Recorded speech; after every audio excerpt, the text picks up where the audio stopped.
Hello, Player One Taco coming to you live from day 3 of Money 2020 here in Las Vegas. It has been an amazing 3 days, and one of the places that we first came to and have been waiting to talk to, Paul, Chief Product Officer of Uphold. How are you doing today? I'm doing great. How are you doing? It is amazing. I've only had 4 Red Bulls so far, so I'm a little bit behind. Yeah. But other than that, so much has gone on here at Money 2020, always does, but huge announcements all the way around, from Western Union launching a stable with Solana to Sailors Talk yesterday, huge stuff from MoonPay, but Uphold had some amazing announcements, a consolidation of 3 major announcements that you guys are covering. And what are those? Yeah. So first, at XRP Vegas, we announced that our US debit card is coming back. And it's really cool because you can earn cash back in XRP when you spend your debit card. I can't think of many other debit cards that you get cash back on. So then here's the question on that. Yeah. Will it be XRP native or will it be XRPL, their EVM version? Great question. It is native XRP. Okay. Yeah, so how it works is you get your card, you swipe it, you make a payment, you get XRP cash back on that. Pretty simple, pretty straightforward. I know there's a lot of competition in the crypto credit card market, crypto debit card market. We just want to go out there with a really compelling offer that gets 6%. people 6% Of XRP. Yeah. And how many, rough number, how many account holders are there in the US in Uphold? Yeah, so Uphold has 16 million customers across the world. Okay. Of those, most of them are in the US. So we're pretty US centric on that. All right. I'm really excited to see how the US market gets this. And of course, to the XRP Army, we love the XRP Army. John, the XRP Army, John Deaton, everyone that works in XRP, Yep. We even have love for the Ripple side. Yeah, For sure. But, I mean, yeah. you're here, right? What you're seeing is the future of finance, and all the things we always dreamed about in crypto, it's coming true, right? It's happening. It's great. It is. So a question I have on that, some of the other cards that other products companies offer on their rewards, the user can sometimes designate the reward and it might be something else, different percentage yields. Right now you said 6%. Right. That, I think, beats everyone else. That's what we think. So Yeah. it does beat everyone else. We're starting with XRP. We announced at XRP Vegas. Right now, the wait list has been open to XRP holders. So people who had XRP on the platform can get the card now. We're going to open it up soon, I think in a week or so, for the general audience to get it, start to use the card. Now, I would like us to be able to say, hey, what kind of crypto do you want to get your rewards on? And that's something that the product team will build in. It's coming, but we started with XRP because those have been our most loyal customers. Amazing. And that's one of those really cool things where we get to see loyalty pay off over time. How long has, for those that don't know, we even skipped it. What is Uphold? Yeah. So Uphold has been around for a very long time, over 11 years. And we are an enterprise company that builds blockchain infrastructure. So we started as a crypto exchange, and as a crypto exchange, we got really good at figuring out how to make it so that crypto moves easily, freely, and also how to integrate that with our own systems, right? We're a software company at the end of the day. Now, we figured, hey, there's a lot of other on-chain companies that might need to actually go on-chain, and so they can now integrate with our software, our systems, and use the APIs that we provide to grow, scale their business, add all the capabilities that blockchain offers. Awesome, yeah. And so, you're just basically in someone's entry point into a centralized exchange in a way. And so people can integrate their banking accounts and do a lot through you, business accounts as well through Uphold. Yeah. And so there's a lot of different products that you guys offer. So that was one announcement, the 6% debit card coming back, XRP holders #1. What's the second announcement? Yeah, so the second thing that we're doing is we're integrating a new DeFi protocol into the experience. So there's a protocol called the Exactly protocol. It allows borrowing and lending. It runs on Ethereum. And what we're doing is we're working with them to add access through the Uphold app, so you don't have to worry about a self-hosted wallet or signing the right transactions or is this the right contract. You just go into the Uphold app and you can borrow and lend against your crypto assets.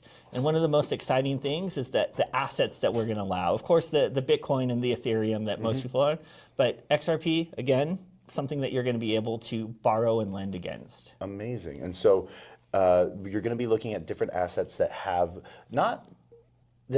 very low risk for your users, but that still generate a yield that makes it an entry point into DeFi, learning how this whole debt, loan to debt volume cycle works. And that's basically giving what the big dogs have been using all these times to circumvent different things, to now you're giving it to the people. Yeah, I mean, if you look at, you talked about Michael Saylor talking, right? He's done amazing things for Bitcoin. But what has he done? He's basically used his Bitcoin holdings to be able to take out loans to buy more Bitcoin. So DeFi has all the primitives, all the things that are necessary for a normal user to do that. You can pledge your collateral. What happens with this exactly protocol is the yield comes from people borrowing and then paying that back. So you get a credit card, a Visa credit card that you can use to swipe that card and spend a crypto loan. You pay back that loan, and as you pay back that loan, the yield goes to the people who loaned you that money. So your collateral is used, you have your XRP, you get a credit limit based on that, you can spend it. As you spend it, the protocol manages all the interest rates and things like that. They have a really innovative fixed rate program. It's not like, oh, I'm going to swipe it and I'm going to pay 200% interest. It's all computed. It's all on chain. It's all visible. You can see it working. But really excited to see roll that out. Now, it's coming in phases. We're starting in Latin America because that's where a lot of users are used to this kind of payment method, and in the US, in the state of Florida. So that's coming. Florida, of all places. Florida, yeah. Really excited about that. We have actually a lot of users in Florida. It's one of our biggest states. So, but what's really interesting, LATAM is a huge growing populace right now in blockchain, and we've seen different countries really adopt crypto as a default currency to help themselves. And just like you said, like Michael Saylor, we've seen countries and nations start to collect their own Bitcoin reserves. And El Salvador, And what's really interesting, we're seeing countries start to collect other tokens as well, to make reserves, not just Bitcoin. And so this is becoming a global. We can't even say it's a phenomenon anymore. You can't say that it's a glitch. It is the future. It really is, right? And so, when I got into crypto, I got into crypto in 2011. It was just Bitcoin then, but it hit all of the right things that a young sci-fi cyberpunk fan would love. And so, why are you telling everyone what I was like in 2012 when I got into it? Yeah, I mean, right? It's the same thing. Like, I would read Neuromancer and I'd be like, oh, the future is coming, right? Yeah. And all of the things that digital connectivity allows, I think people who got into blockchain understand, hey, there are more efficient ways for data to move now through the internet. Why is there not more efficient ways for money and financial services to move? And like you said, at this show, everyone now is talking about how crypto is changing the fabric of finance. It's so cool. It is. And we're seeing some amazing things happen. And obviously today, there was the big announcement with Western Union, Solana, and Western Union's USDPT, if I remember right, being the ticker. Pay token. Coming directly and natively and only on Solana. And so we see these advancements. That was like the idea, peer-to-peer cross-border payments. Who better to do that than Western Union? Sure. Yeah. It used to be that we would talk about, Western Union has to be really, really scared of crypto, right? Because it's going to take their business. But I'm glad they're embracing it. Before I worked at Uphold, I worked at PayPal, and I built their stablecoin. And I've always thought stablecoins were super cool, really open up a lot of these use cases. But our third announcement is actually in line with that. So, while stablecoins are great for so many things, it's still a instrument that's based on a reserve. So for every dollar you put into a stablecoin, there's a company that has to go and buy a mix of dollars in a bank account or treasuries or some kind of backing instrument. Some of them are programmatic, most of them are not. There's like a reserve. That ultimately is less efficient than it needs to be, because if you think about what is money, money is numbers inside of a computer. And at least in the US, those numbers are generated in the Federal Reserve Ledger. There's banks that kind of report credits and debits, and that's how money is moved around the financial system. What if instead of worrying about, okay, there's a bunch of files that transfer between banks, what if there was a blockchain that did it? And so we're really excited to be partnering with a project called USBC and a bank called Vast Bank. And they're coming together to build what's called a tokenized deposit. So the money is on chain, but actually in the Federal Reserve System. You will get a dollar that's represented both in a checking account as well as on chain that you can convert, you can move it into DeFi if you want, you can do all kinds of crazy things. But it is a dollar that's FDIC protected. It's in a regulated financial institution in the US. And this is like the next evolution of what stablecoins can be. Just imagine, like, it's all going to be frictionless. It's all going to be really easy to do, and it's going to be all on chain. Interesting. We've been waiting for stuff like this to happen, and where else but Money 2020 could something like that be announced? Because we've seen it being done. Different government entities that monitor credit. FICO has been running their own private blockchain for 7 years now. Yeah. And so there's been a lot of cool advancements. And as the technology has advanced, as smart contracts, but not just that, the security and ease of use. Yeah. And I know Uphold works really hard to make their UI really user-friendly, so people could literally sign up in like 3 minutes. Yeah, I mean, that's my goal, right? I want it to be as simple as using Venmo, as simple as using Facebook to really get on. I'm just kidding. Yeah.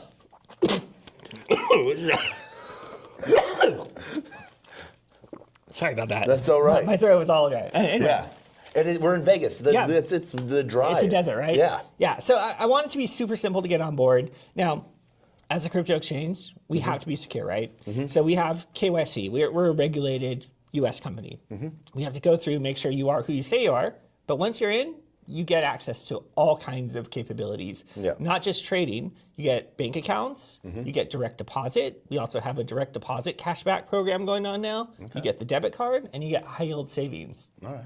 So it's bringing everything on chain. And you guys also run business accounts too for businesses that want to run and accept crypto payments. They can do that. Yes, yeah. We have business accounts. We also have an API suite. So business can plug into our API. Maybe they're a TradFi company who has no idea what on-chain is. Maybe there's someone like a small store who wants to just increase their use of blockchain, or they're a technology company who wants to get all these benefits that we've been talking about. They can use our APIs, the infrastructure we've built over 11 years. It's battle tested, millions of customers, billions of dollars transacted. They can just plug into that with some simple commands. And you go to uphold.com, you can register today as a developer. You just give them your email address and you can get into our sandbox and start playing around.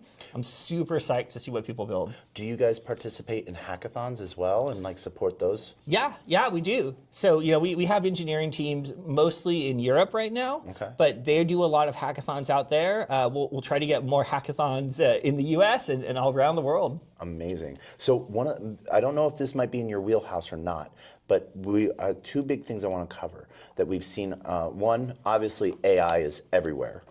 And so we've seen that start to really take a hold. How is Uphold looking, or is Uphold going to integrate AI, and how is that going to look for users? Yeah.